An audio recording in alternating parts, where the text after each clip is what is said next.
Rick descended from the second floor into the spacious kitchen and switched on the old yet functional kettle. Many of his acquaintances found this habit amusing. Considering his successful business, he could easily afford a new kettle, or even hire someone to serve him tea in bed. But what could they understand? Rick would never dispose of this old kettle, nor let anyone else touch it. After all, it was a gift from his fiancée, a strange but heartfelt present that she occasionally gave him. Feeling exhausted, he rubbed his temples. Despite just waking up, he felt as if he had been standing all day. Unwanted memories flooded his mind. They were painful and he wanted to push them away, but they were all he had left. He held onto them like a drowning man clutching at straws. "But why do I need a new kettle?"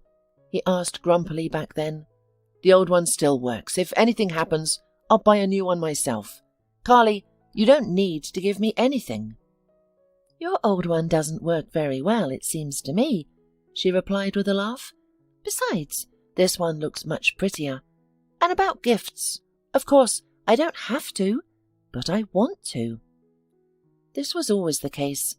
She gave him somewhat practical items, leaving him to wonder why. Was she embarrassed by the income disparity? Or did she not want to appear materialistic? However, Rick would never entertain such thoughts, as he clearly saw Carly's genuine love for him. Powerful and sincere, just as he loved her. He also gave her gifts, primarily expensive jewellery.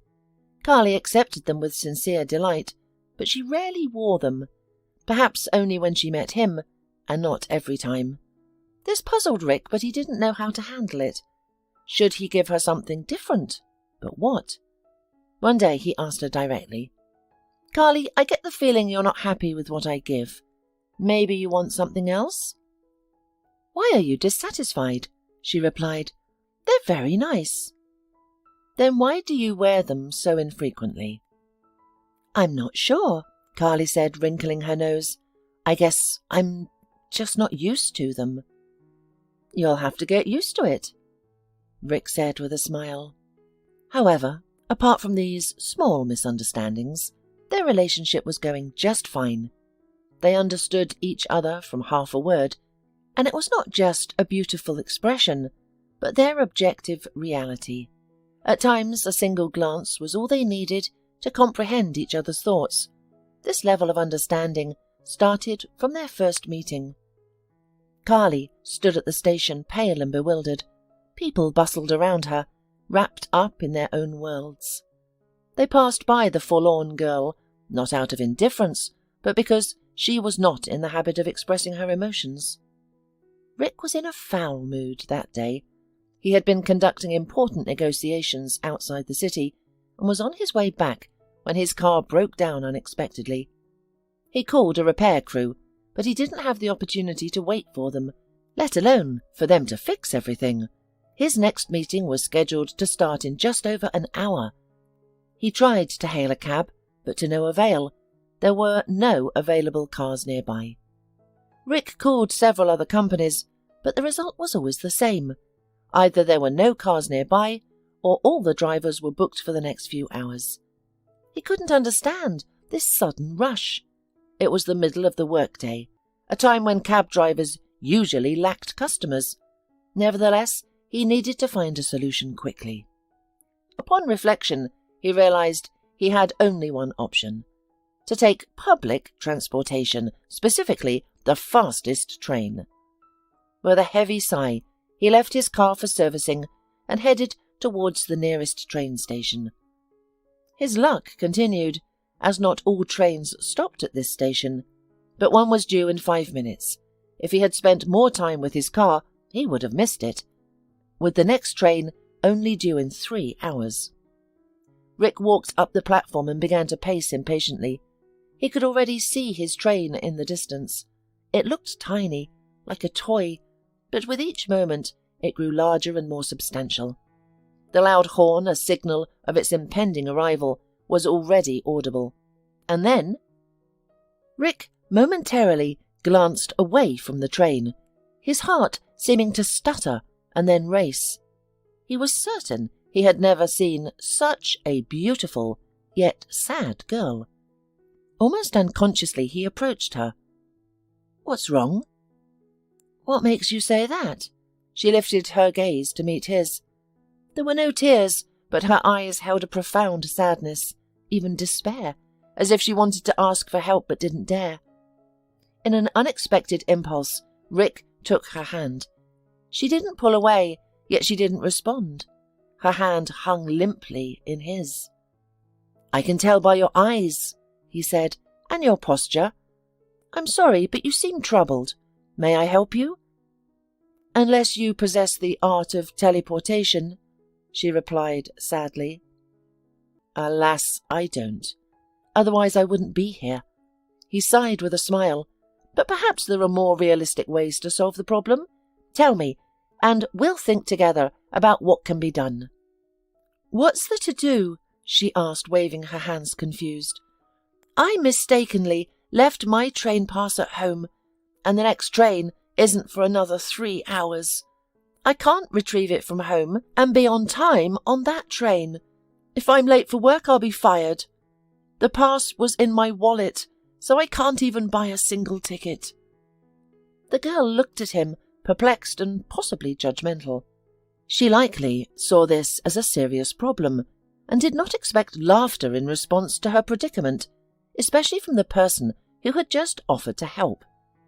Ignoring her gaze, Rick swiftly left his seat and headed towards the ticket office. As he approached, he realized he didn't know her destination station. However, he didn't consider it a major issue.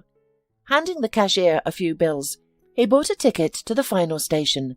With this ticket, his new acquaintance could disembark at any stop. Rick returned to the platform just as the train arrived. A girl was waiting for him, nervously shifting from foot to foot. Rick smiled and handed her a ticket. She glanced at him and laughed, more from relief than anything else. "Look," she said as the doors closed behind them. "This is very inconvenient." "I don't see any inconvenience," Rick replied. "By the way, my name is Rick. What's yours?" "Carly," she replied, sounding somewhat robotic. "Listen, Rick, give me your phone number. I'll pay you back for the ticket." "That's a clever excuse to get my number," he chuckled. "That's a first for me. Usually, I'm the one who needs incentive to get a girl's phone number." "And how many of these numbers do you have? Or do you sell them right away?" Carly joked. Rick looked at her in confusion, before understanding her joke and laughing heartily. Any remaining tension between them immediately dissipated. The rest of the way they chatted merrily about everything in the world. However, as it turned out, Carly got off after only a few stations. She insisted on exchanging their number to pay him back for the ticket. He, in turn, gave her a few more bills as a farewell, having first realized that Carly would have no money left for the return trip. Thus, they found a reason to meet again. The businessman was running late for his meeting, but no longer viewed it as a tragedy, as he had a few hours ago. His partners understood the situation and agreed to reschedule the negotiations for the next day. After all, everyone has a car breakdown at the most inconvenient time. But that wasn't Rick's main concern. Rick's mind was preoccupied with his new acquaintance. He could easily visualize her delicate facial features, slender hands, and bright smile. Her laughter, jokes, and unique phrases echoed in his mind. He was grateful that the meeting fell through, as he was incapable of focusing on business that day. Rick and Carly met again a week later, but purely by chance. He had considered calling her multiple times, but hesitated, fearing his feelings may not be mutual, despite their initial connection. The day of their second meeting was particularly stressful for Rick. He had been busy since the early morning, without a break until 9 p.m. He hadn't had time to eat, so he decided to stop at a cafe. Exhausted, he chose the nearest fast food restaurant, despite it not being his usual preference. At that moment, he didn't care. Selecting a few appetizing dishes, Rick found an empty corner table and began eating. Soon, he heard a familiar voice. "Would you mind if I joined you?" Surprised, Rick looked up to see Carly beside his table, holding a tray and smiling. He stood, took her tray, placed it on the table, and pulled out a chair for her. She sat. "I never expected to see you here," Carly stated. "It must be fate," Rick responded, grinning. "I don't frequent trains, and I don't frequent eating in such places. What brings you? I thought city trips weren't your thing." "You're right," she agreed, "but work sometimes demands it." "In that case, I'm glad your work brought you here today." "Me too," Carly replied softly and shyly. It probably could have lasted longer, but an irritated restaurant employee informed them that the establishment was closing soon. Only then Carly realized that she was about to miss the last train. Rick accompanied her to the station. "Call me this time," the girl shouted, just before the train doors slammed shut.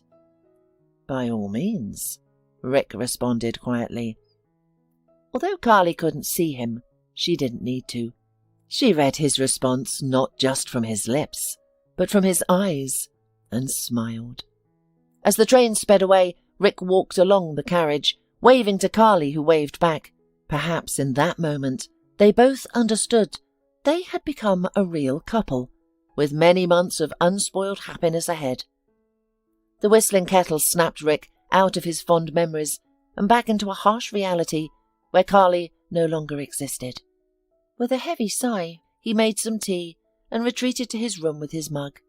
He had woken up too late for a full breakfast. Sipping the scorching drink, Rick prepared for another meeting. The key was not to forget anything.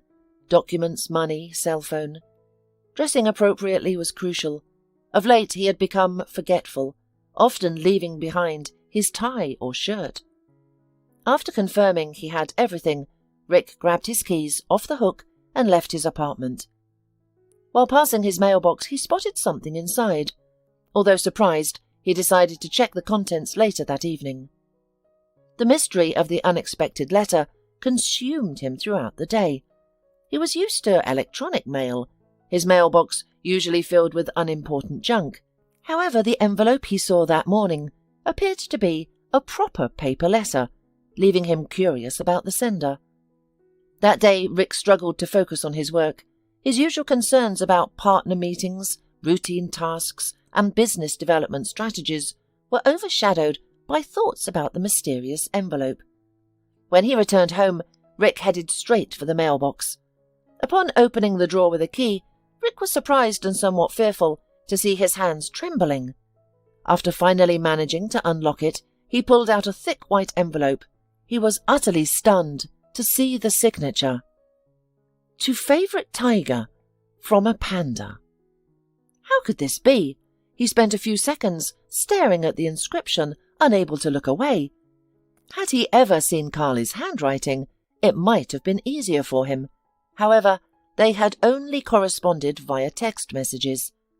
What was clear to him was that only she could know the pet names they used for each other. Somewhat recovering from the shock, Rick, ignoring any pretense of composure, rushed to the room where the concierge sat. The elderly woman looked at him with mild confusion. He showed her the envelope and, gasping for breath, asked, "Did you happen to see exactly who brought it?" "I suppose it was the letter carrier," the woman responded indifferently. "It can't be. There are no stamps, not even an address." "But how should I know?" the concierge replied with a hint of irritation in her voice. "And aren't you here?" Rick burst out. "To know who and why someone enters the building." "Do you think I'm not human or something?" the indignant woman retorted. "Am I not allowed to eat or use the restroom? If someone entered the building, they must have had the keys or knew the code. It must be theirs. Don't get so excited." "With security like this, strangers could have done whatever they wanted."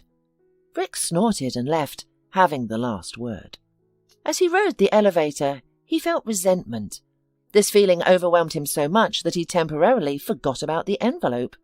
The building was supposed to be elite, with 2-story apartments, but instead of professional security guards, there was a bored retiree who was neglecting her duties.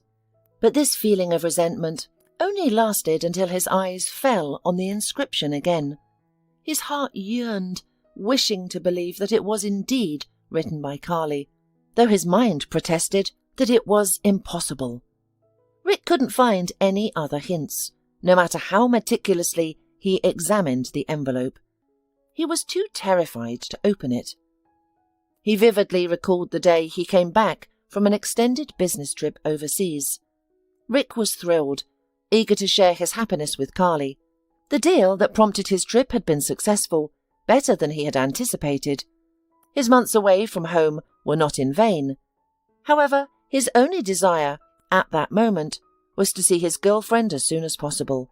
No, his fiancée, to be accurate.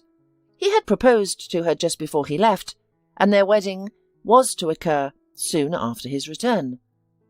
Without even stopping by his apartment for a change and a shower, he headed straight to the village where Carly lived.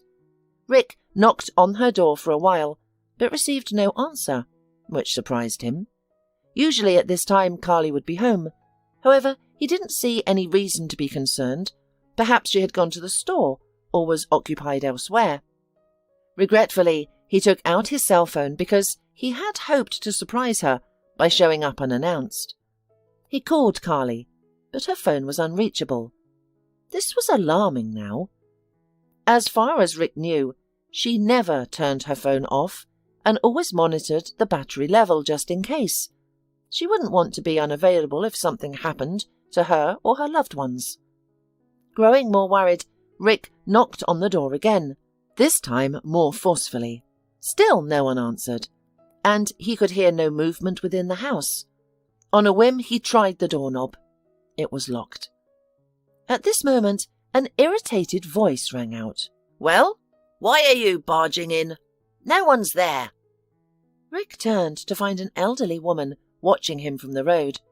Judging by the large bag she carried, she was returning from the store and had been observing his unsuccessful attempts to enter Carly's house for a while. "Carly's gone out, hasn't she? Do you know when she'll be back?" Rick asked. The woman's face darkened. "Don't you know anything?" she queried with a sympathetic tone. "What should I know?" "She's dead," the woman replied. "She caught pneumonia. She thought it was just a cold and tried treating it with tea and raspberries. By the time she realized it was serious, it was too late. There was nothing doctors could do." "But I spoke to her on the phone just the day before yesterday. She was coughing, but she said it wasn't serious. Just 2 days ago, she thought it was nothing serious, but it happened last night." "Is someone arranging the funeral, or—" Rick trailed off, unsure how to finish his sentence. He was struggling to grasp the reality of the situation. Young people don't just die suddenly like this. It can't be. He thought perhaps the elderly woman was mistaken. Carly must be alive and well.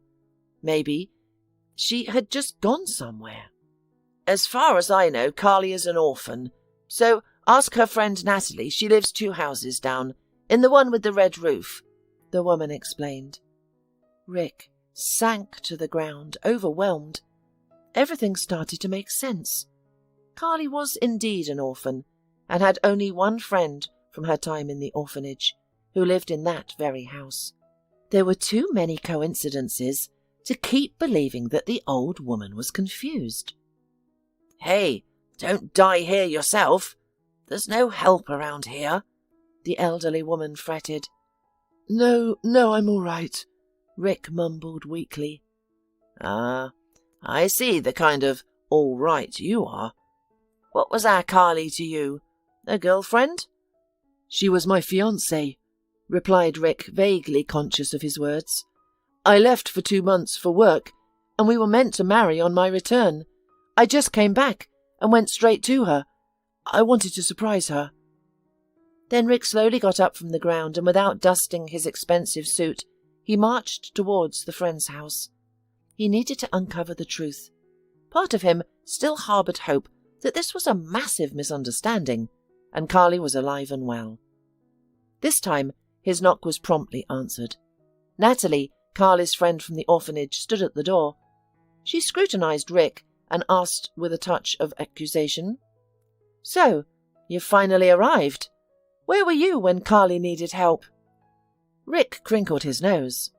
He had never favoured this woman, and didn't comprehend what Carly found in her. Nevertheless, the two were inseparable, and of course, he never dictated who his fiancée could and couldn't be friends with. "Is it true?" he asked. Secretly, Rick was hoping she would say, "Of course not." He wanted her to tell him that Carly was actually okay, and that she was now in a hospital, under the care of specialists, recovering. "Yes," Natalie said. "Carly is really dead." God! Tears welled up in Rick's eyes involuntarily. "Can I do something to help? With the funeral? Or... "No," Natalie interrupted, slamming the door in his face. She was firm in her decision. Rick was not allowed to help with the funeral arrangements, not even financially. As a result, Carly was buried in the cheapest and most unsightly coffin. The ceremony, in the man's opinion, turned out to be too modest and somewhat stilted, obviously unworthy of the memory of his late bride, but he was unable to influence it. About what happened next, Rick preferred not to remember at all. He plunged into the abyss of despair, unbearable pain, and, like many other unfortunate people, tried to find relief from suffering in alcohol. He drank terribly, almost uncontrollably, completely neglected the business, and seriously thought about leaving this world. But, as luck would have it, he quickly realized that none of this would give him the desired relief, and certainly will not return his beloved. Rick then tried to pull himself together, attempting to gradually escape from his nightmare. This was incredibly difficult, but he succeeded. He used almost all of his remaining money to rehabilitate in a special clinic, and since then he had abstained from alcohol. Instead, he immersed himself in his work. He needed to revive his business, which he had almost lost due to his own folly. Fortunately, the knowledge and skills he had gained over the years through hard work were not so easily lost. Soon, his financial situation improved, perhaps even surpassing its previous state. However, this did not bring him happiness. His heart was no longer gripped by intense pain. Instead, a quiet, restrained longing had taken its place, constantly lingering. Now, he held a letter in his hands that could have only been written by her, his late beloved. No one else but the two of them knew the affectionate nicknames they used to call each other. This made him incredibly afraid to open the envelope. But deciding not to prolong the anticipation, Rick nervously opened the envelope. He was immediately hit with a wave of dizziness. The faint scent of perfume, Carly's perfume. Of course, this wasn't conclusive evidence. Many people would know her preferred scent, yet he was unshakable in his belief. The fragrance further convinced him that the letter was from his fiancée. He pulled out the neatly folded sheet of paper and scanned it quickly. Then he read it again more slowly and with focus. And again. And again. He must have read the letter at least 15 times before he understood that he wasn't going to spend the rest of his life standing in the hallway, still in his coat, reading the same lines over and over. He knew it was all nonsense and could not be true. But the letter was written so sincerely, with such love, and in recognizable Carly's style, as if she really had written these lines with her own hand. Rick was utterly convinced that nobody except her could have written it like that. Furthermore, substantial evidence pointed towards Carly being the only one who had sent him the letter. Beyond the signature on the envelope, the letter contained many details that only the two of them would know. It mentioned topics about their private midnight philosophical conversations, places significant to their relationship, and detailed descriptions of memorable dates. Interestingly, the sender of the letter did not claim that Carly was still alive. In fact, the text openly mentioned her absence from this world. Yet, the sender, whoever it was, expressed a profound yearning for her fiancé and acknowledged the insurmountable barrier separating them. According to the letter, Carly found a way to communicate despite her predicament. Allegedly, she was able to reach out through a psychic, someone highly sensitive to such matters, and transmit her message. She also said that he could respond in the same way with a letter, which the psychic would read aloud so that she could hear. The message's ultimate purpose became clear at the end. There was a request for a substantial sum of money to be left at a designated location, along with a written response. The reason for the money was not specified, but it was suggested that Psychic had serious personal problems that could only be addressed with this financial aid. Rick's mind screamed that this was an obvious fraud. The intent was crystal clear. Someone was trying to extract money from a wealthy businessman, exploiting his love story. Of course, uncovering the specifics mentioned in the letter wouldn't be straightforward, but that didn't mean it was impossible, right? Rick was torn between his heart's desire and reason. He had never wanted anything more passionately than to believe that Carly had reached out to him from the other world. She had always been persistent, and although the sum of money was significant, it was affordable for him. After much deliberation, he decided to follow his heart. In response to the letter, Rick wrote a heartfelt message to his beloved, unbothered by the idea of a stranger reading it. He enclosed the requested money and left it in the agreed location. However, he included a bit of trickery suggested by his rational side. In his letter, he asked several deeply personal questions, and in certain parts, he intentionally misstated the facts. Details about their meetings, conversational topics, or who defended which stance in an argument. While this couldn't confirm the author's identity, it could potentially disprove it. Rick started visiting the designated drop-off location regularly. After a few days, the envelope with the letter and money disappeared. He was confident that the envelope had reached its intended recipient, given the location's obscurity. Rick eagerly waited for a response to his letter. He considered the possibility that, after receiving the payment, the self-proclaimed psychic might disappear. However, he also couldn't dismiss the chance of her returning, which he secretly hoped for. Regardless of whether it was a scam, he just wanted to continue receiving the hopeful letters. It took at least a month before the next message arrived. Rick started to think that perhaps nothing more would happen. Maybe the scam artist had achieved her goal and saw no reason to push her luck further.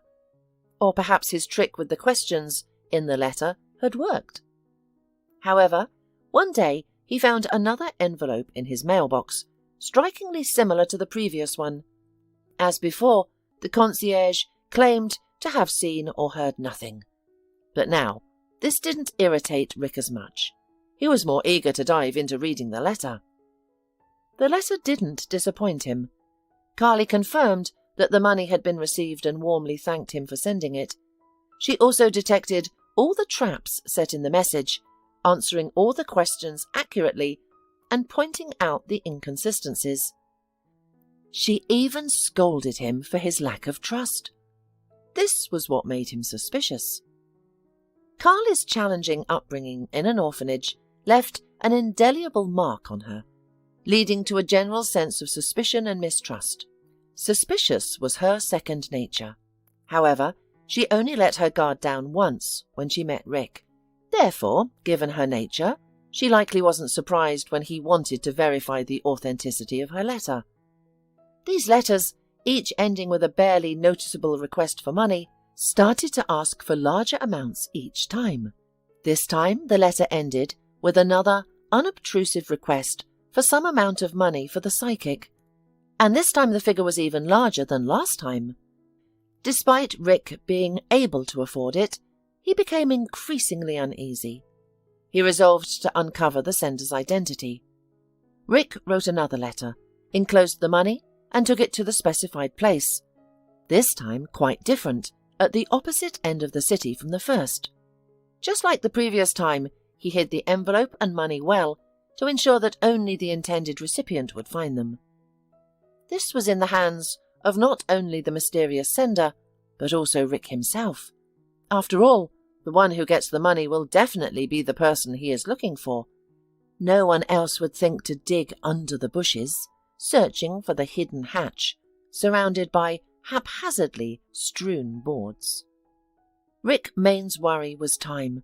Previously, it took the letter writer several days to find the envelope. He couldn't really sit in ambush for 3 or 4 days in a row without going anywhere, so as not to miss the right moment. Fortunately, it didn't come to that. The envelope was retrieved just a few hours after Rick had hidden it. A young woman, evidently worn by life, swiftly lifted the exact board under which the money was concealed. She took out the cash, counted it, and nodded to herself. Rick recognized her the moment she appeared at the other end of the street.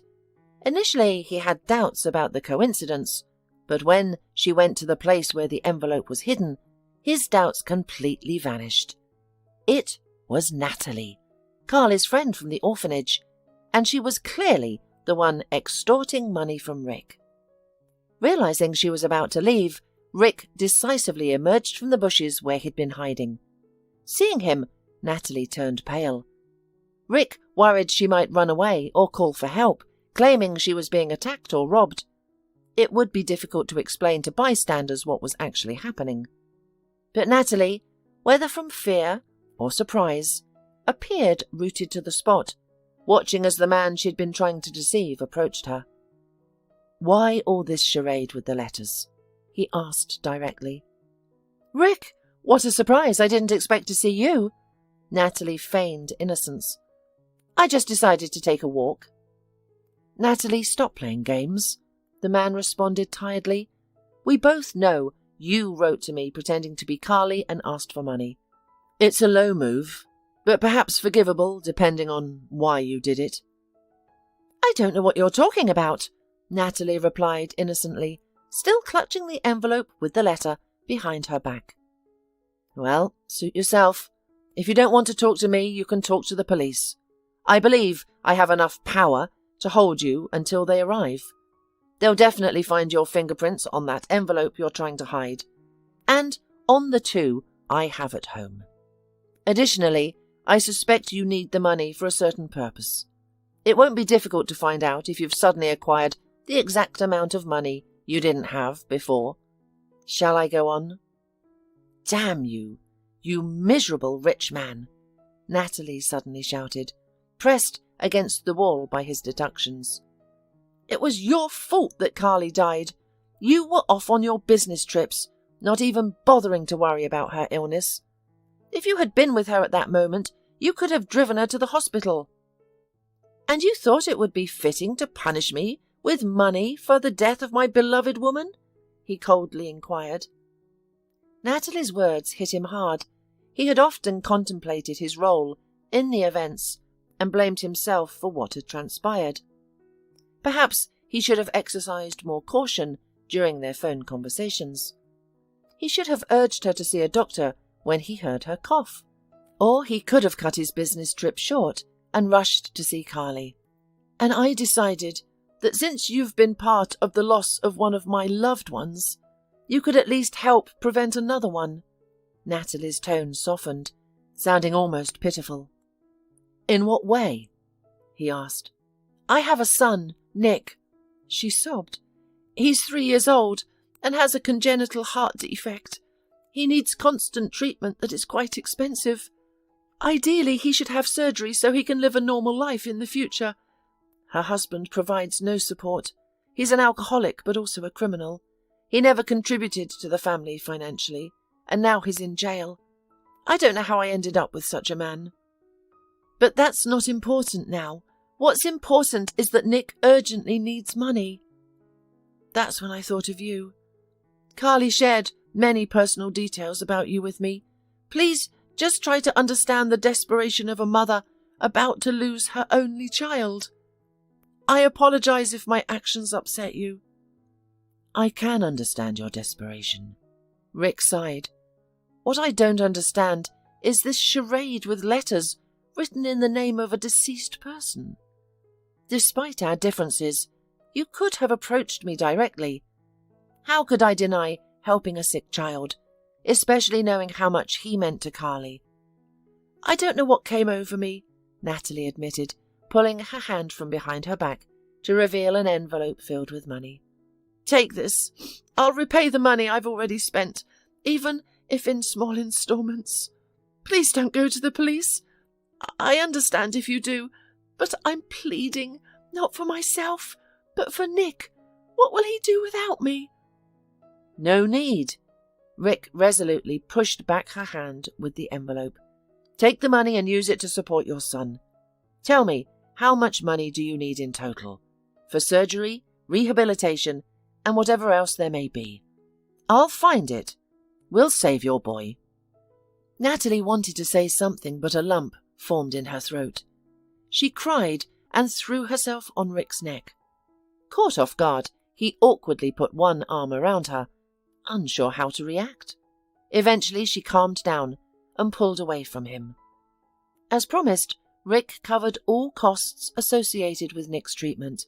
Although he had to cut back on his certain things, it was manageable for him. Natalie's gratitude was immeasurable. However, Rick maintained a polite distance. Over time, their communication dwindled. They had saved Nick, but shared no other common interests. This whole story, of course, did not increase the warm feelings for Natalie in Rick's heart, and the woman, realizing her guilt, tried not to impose. Rick continued to live his monotonous, colourless life after Carly's death. A miracle hadn't happened. He had lost all hope. Despite saving an innocent child, he didn't feel happy or proud. Months passed without any significant changes in Rick's life. He started to feel like he was slipping back into the same dreary routine he had been trying to escape for so long. He even bought a bottle of strong alcohol, but so far he had managed to resist opening it. However, he didn't know how long this restraint would last. But soon life showed that his restraint didn't last long. One day he found himself sitting in the kitchen, staring at the teapot Carly had given him. He got up, took the bottle from the kitchen cupboard, and decisively poured some into a glass. Just as he was about to drink, he heard a strange rustling at the door, followed by a loud knock. He had to get up and answer it. "Who's there?" he asked. "Gas service," they replied from behind the door. "There's a leak somewhere in your building. We're checking all the apartments." Rick sighed. More than once he regretted choosing an apartment in a building that still used gas, constantly facing issues with it. This wasn't his first encounter with such a situation, so he opened the door without suspecting any foul play. His recollection of the subsequent events was hazy. Behind the door stood 5 or 6 men with a distinctly criminal appearance. Something flashed in the hand of the closest one, followed by a sharp pain in Rick's stomach, causing him to collapse on the ground, almost fainted. Stepping over him, the strangers entered the house.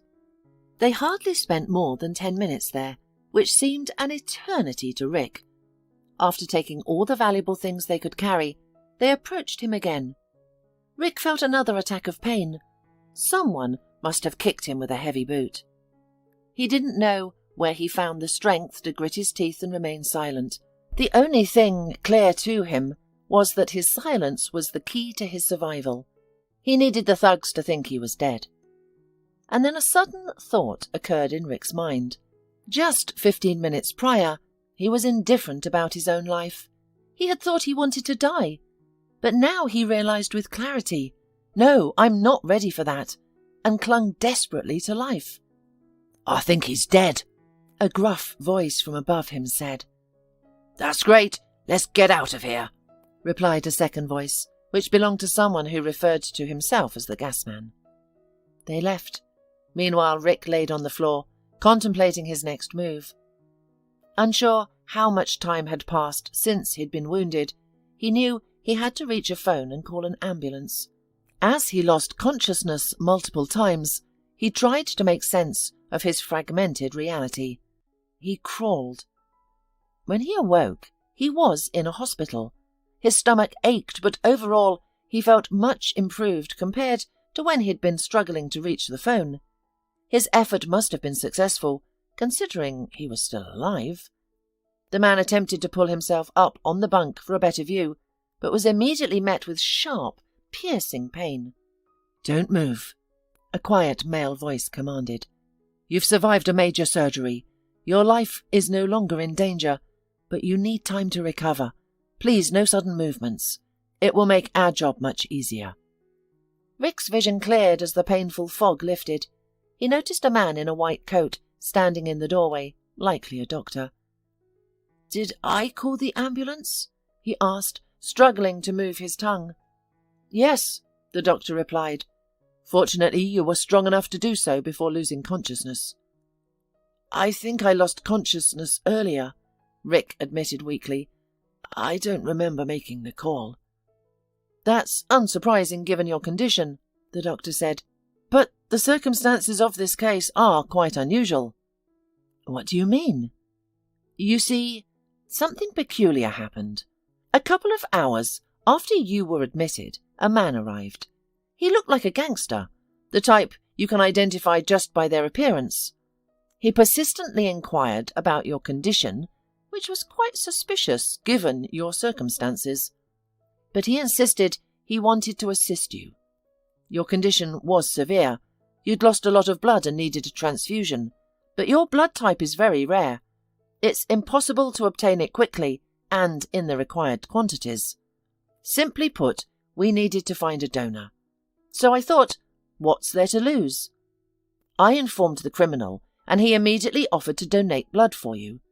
I didn't believe it would work, but it turns out he has the same blood type. Moreover, it's perfectly compatible with yours, so much so that I can confidently say you could be related." "That's ridiculous," Rick firmly retorted. "I don't have any such relatives." "Regardless," the doctor shook his head, "you are alive today, solely thanks to this man."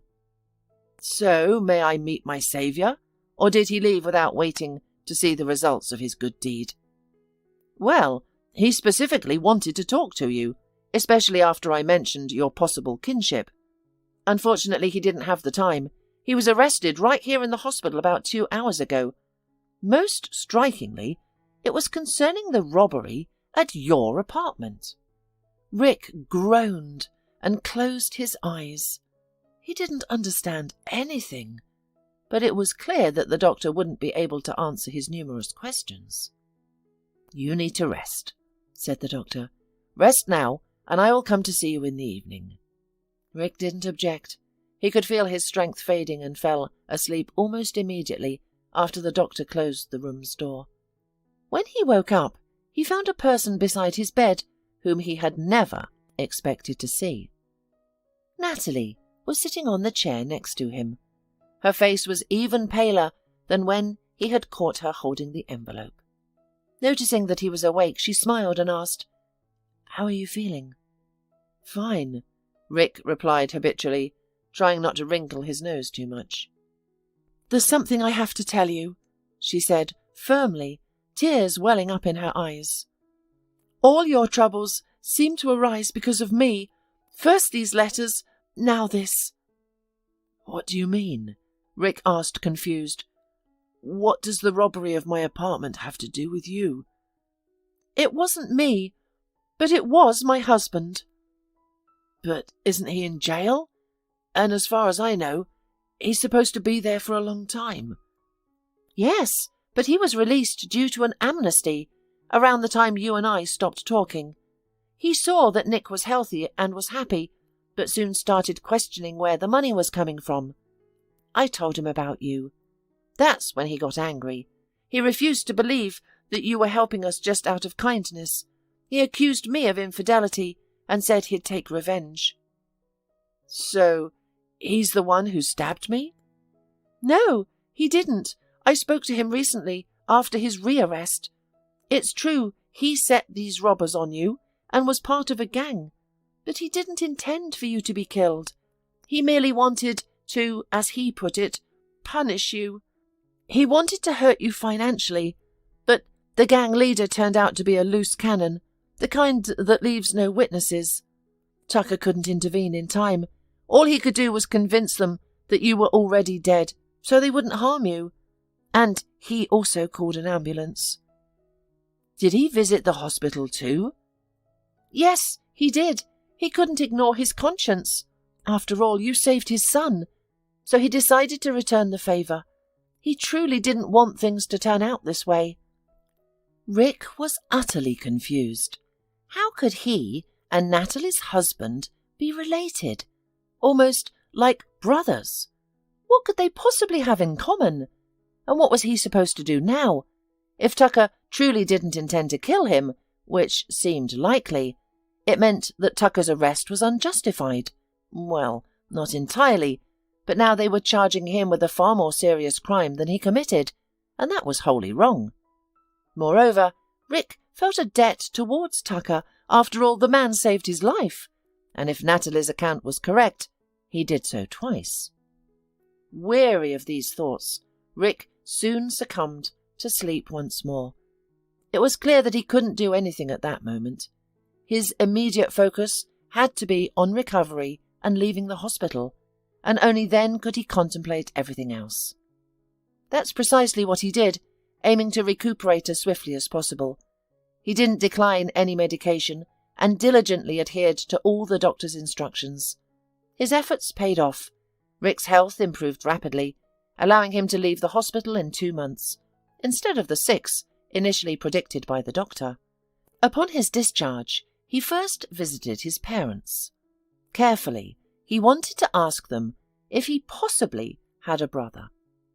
Was he not their first child? Perhaps the family was in dire circumstances and they were forced to place their eldest son in an orphanage? However, his mother vehemently rejected this notion. "We didn't have any children except you," she stated firmly. "Our family has never been poor enough to resort to such extreme measures. We weren't rich, but we were never poor." "Wait a minute," Father interrupted suddenly. "I have an idea." Both his wife and son stared at him in bewilderment. Was he about to confess to infidelity? No, that couldn't be. Granted, Rick couldn't entirely rule out such a possibility, but it wasn't something to discuss with his mother. "A long time ago, even before I met your mother, I had a bride," the father continued. "However, she broke up with me because I was too simple for her, and she wanted to live in the city. Who knows, she might have left me being pregnant. I don't know if this could be true, but I have no other guesses." That was all Rick needed to know. The story seemed believable, but whether it was true or not could be resolved later. For now, his priority was to rescue his Tucker from the predicament. Rick believed Tucker hadn't acted out of malice, but out of folly, and life had been tough for him. Rick hired a well-known lawyer for Tucker, and it paid off. Tucker confessed to his involvement in the recent robbery.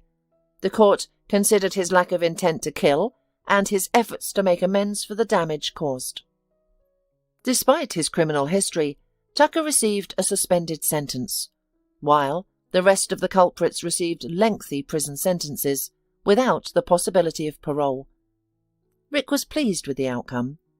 When they left the courtroom, Rick told Tucker, "Stop messing around. You have a wife who loves you despite everything, and a child who needs a present father, not one who's always in trouble." "Yeah, you're right, bro, but what other life do I know? Where would I go? A janitor, a loader? How could I support my family on that salary? That's if they'll hire me at all, considering my past. Let's make you my assistant. My business is expanding and it's becoming increasingly difficult to manage it alone every year. I haven't had an opportunity to look for a reliable partner. But remember, I'll be watching. If you revert to your old ways, I won't help you again. But I don't know anything about your business, Tucker responded desperately. That's not a problem as long as you're willing to learn. I'll pay for your courses and I'll teach you myself. All right, agreed Tucker. I promise, no more crime. His promise may have sounded overly dramatic, but Tucker kept his word. He studied diligently, heeded Rick's advice, and soon became deeply involved in the company's operations. As a result, the company began to grow at a much faster rate, which delighted its owner. As for Natalie, Rick was right. She truly loved her husband, despite his past, and was overjoyed that he had finally decided to turn his life around. Soon, they moved into a larger apartment and enrolled Nick in a good kindergarten. Their family, having overcome all obstacles, became strong and happy. Once, they visited Tucker's mother, and she revealed that Rick's father had been right in his assumptions. Yes, I was foolish and naive. I was seduced by the artificial glitter of the city. Life punished me, and I realized that not all that glitters is gold. Forgive me, son. I understand, Tucker replied. Regardless, you gave me everything you could. You will always be my beloved mother. This changes nothing. Rick was happy for his brother, yet a bit envious. He himself had no family or children of his own, only the memory of a deceased bride. However, lately he had started to move on. He felt that while he still had a tender and sad affection for Carly, he was ready for a new relationship. But with whom? He didn't have much time to ponder that. Rick was engrossed with the business, which demanded more of his attention as it grew. He and his stepbrother had decided to open a new branch, and he was now busily seeking suitable employees. Rick handpicked each new hire, from top managers to the cleaning staff. However, he faced significant problems when it came to hiring a cleaner.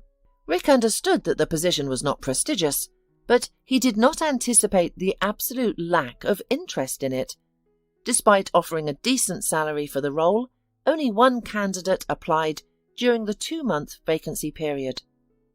She was a girl from a dysfunctional family with no education or aspirations, and she was very happy about getting this job. Apparently, she had already given up hope of finding any way to make money for herself, and here was such unexpected luck. Rick felt guilty a little because he initially felt some sort of prejudice against her. The thing that stressed him out the most was that the new cleaner's name was her dead fiancé. One day, in the middle of the workday, this cleaner walked into his office looking distressed. "I'm sorry to interrupt, but it's urgent," she stated confidently. "Come in." "Please, believe me, but your business is at risk. I overheard the managers talking. I promise I wasn't snooping intentionally. It's just that, well, people often overlook the cleaners. They're trying to take your business away from you. They're using your upcoming negotiations with the key client. I don't know much about business, but as soon as I realized something was amiss, I started recording. I'll send you the recording via messenger. Please listen to it as soon as you can." Having said this tirade, Carly hurriedly left the office, pulling out her phone on the way. Shortly after, Rick heard the notification of the message, but he remained still. He sat there, thinking about how much this Carly reminded him of his beloved Carly, especially in this critical situation. The information from the cleaning lady proved to be both true and invaluable. It was only after hearing the recorded conversation that Rick understood the planned setup and managed to prevent significant losses. Following intense negotiations, from which he emerged victorious, Rick realized that this woman had saved his business. He realized that she reminded him of Carly from the start, which was why he had been hesitant to hire her. He feared the associations and the inevitable loss when she would quit, having found a more suitable place. However, all his fears dissipated now. A week later, he asked Carly on a date. To his delight, she accepted. The date went even better than his wildest dreams. This led to more dates, and a year later, they were married. A few months after that, Carly announced to a thrilled Rick that they were expecting a child.